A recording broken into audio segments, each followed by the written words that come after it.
Donc je vais dire quelques vers là, en introduction du poème de Le Comte de Lys. Donc il dit: l'homme en son corps fougueux t'a frappé maudite, mais tu tombas plus grande, et maintenant le souffle de Platon et corps d'Aphrodite sont partis à jamais pour le cieux d'Hélas. Ainsi donc le Comte de Lys, dans son poème éponyme de 1847, nous conte la mort d'Hypatie d'Alexandrie. Le ton est donné. Non seulement elle a été une grande savante, le souffle de Platon, mais également elle a été une femme d'une extrême beauté, le corps d'Aphrodite. En fait, la vie de cette femme à la fin du IVe siècle et du début du Ve siècle est assez hors du commun, à plus d'un titre. Elle était savante à une époque où les femmes étaient cantonnées à l'éducation des enfants et aux travaux domestiques. Elle était païenne à une époque où l'Empire était devenu en fait largement chrétien depuis la conversion de Constantin sur son lit de mort en 337.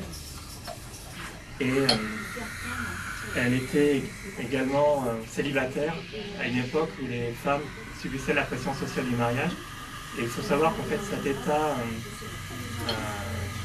de célibat a été choisi et assumé car elle ne voulait pas être sous la domination d'un homme, parce que les femmes sous l'Empire romain étaient considérées comme des mineurs à vie. Donc elle n'aurait pas pu faire ses travaux, ses recherches si elle avait été sous la férule d'un homme. Et en fait, une vie aussi hors norme ne pouvait pas se finir de manière paisible. Et sa mort tragique à 45 ans la fera entrer définitivement dans la légende. Alors Hypatie d'Alexandrie était une grecque d'Égypte, qui est née en 370. Alors parfois on trouve la date aussi 355, enfin 370 c'est la plus communément admise. Elle fait partie en fait de ces populations grecques qui sont arrivées et qui sont installées autour du delta du Nil, autour de la mégapole d'Alexandrie, lors de la conquête de l'Égypte par Alexandre le Grand. Elle est la fille de Théon d'Alexandrie, qui était un mathématicien qui résidait au musée d'Alexandrie. Donc le musée d'Alexandrie, c'était une sorte de CNRS de l'Antiquité. On n'a rien inventé. Où en fait, d'une certaine façon, au milieu des rouleaux de la bibliothèque d'Alexandrie, puis éduqué par son père, c'est naturellement en fait qu'elle va étudier la philosophie et puis également l'astronomie et les mathématiques. Alors elle n'est pas la seule femme de science de l'Antiquité que l'histoire a retenu le nom.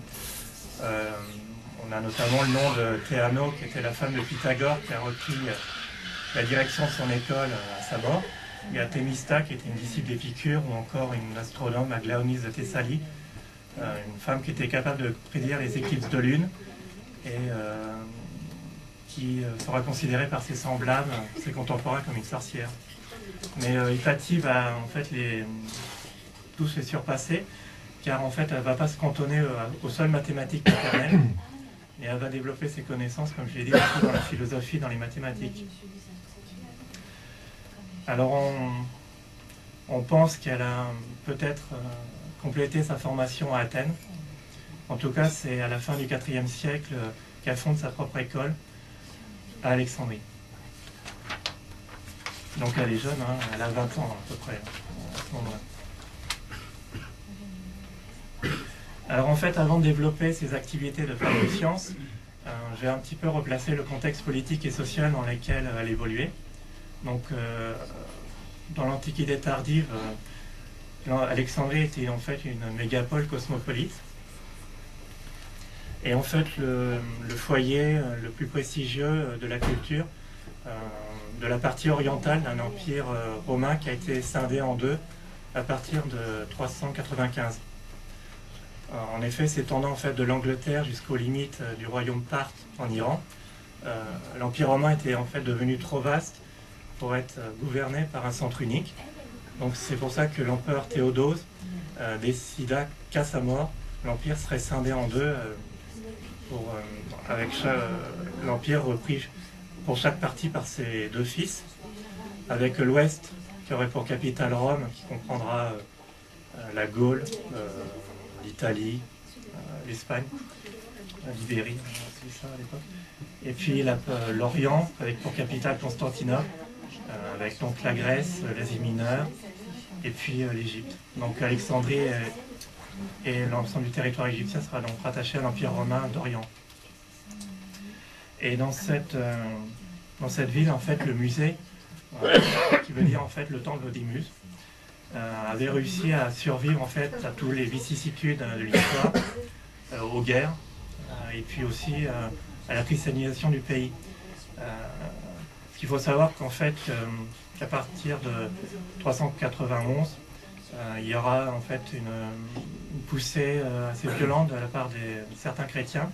Notamment, il y aura l'attaque du Sérapéum, qui est initiée en fait par le patriarche d'Alexandrie. Et en fait, non seulement ça a été une attaque contre le lieu de culte principal des païens, parce que le Sérapéum, en fait, c'était le temple dédié à Sérapis, qui était le dieu tutélaire de la ville. Mais ça aura des conséquences au niveau de la culture, parce qu'il y avait une grande bibliothèque aussi au Sérapéum, et de nombreux rouleaux, en fait, vont disparaître au moment de l'incendie. En fait, on ne saura pas combien de pans de la littérature, de la culture, des arts on a perdu au moment de ce funeste incendie. Quoi qu'il en soit, c'est dans ce contexte qu'a évolué Hypatie d'Alexandrie. Alors Pierre Chuvin, dans son livre « Chronique des derniers païens », nous raconte que dès 390, Hypatie d'Alexandrie donnait des cours publics aux frais au service de l'État. Alors ces cours publics nous raconte aussi le philosophe néoplatonicien Damastios était concerné Platon, Aristote et tout autre philosophe. À côté de ces cours qui étaient publics, elle donnait des cours privés en cénacle ou sûrement également chez elle. Elle devient en fait l'un des maîtres en vue de la cité. Elle va influencer un cercle étroit d'amis, 4 exactement, qui vont suivre pendant une longue période son enseignement.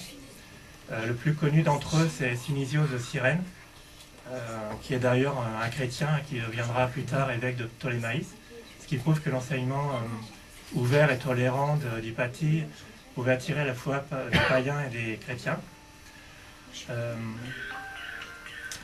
Dans les lettres de Synisios, dans les 156 lettres de Synisios qui ont été conservées, on a également un certain nombre de noms de notables d'Alexandrie qui ont suivi ces cours. Ils sont tous issus de la classe aisée et vont avoir des postes importants dans la hiérarchie de l'Empire romain ou dans la hiérarchie de l'Église. Alors en fait, aucun écrit d'Hypatie d'Alexandrie n'a survécu. Ils ont sûrement été détruits au moment de la destruction de la bibliothèque d'Alexandrie. Alors on sait par des sources anciennes le titre de certaines œuvres qu'elle avait écrites. Donc elle avait rédigé un traité sur l'arithmétique de Diophante, sur les coniques d'Apollonius de Perga et sur les tables de Polémée. Et Hypatie en fait vivait aussi à une époque où les scientifiques ne se cantonnaient pas à la réalisation de traités théoriques, mais également à la construction d'instruments. En fait, à l'instar un peu d'Archimède, ils combinaient physique et mathématiques appliquées à la mécanique. Alors on sait notamment qu'elle avait construit un astrolabe, un planisphère, un instrument de mesure de l'eau et un hydromètre gradué en laiton capable de mesurer la densité des fluides. On sait ça par Synesios de Cyrène, qui lui demande en fait qu'elle en construise un pour lui, dans une de ses lettres. Et alors on attribue généralement soit Archimède, soit Hypatie elle-même l'invention de l'hydromètre. Donc c'est l'hydromètre, on appelle aussi maintenant aéromètre. C'est un instrument d'ailleurs qui se perdra au Moyen-Âge, on ne sera plus capable de le fabriquer. Et en fait il sera réinventé par le pharmacien français Antoine Baumet en 1568. Donc l'hydromètre est encore utilisé de nos jours pour mesurer la densité du mou de raisin et en fait calculer le taux d'alcool probable d'un vin.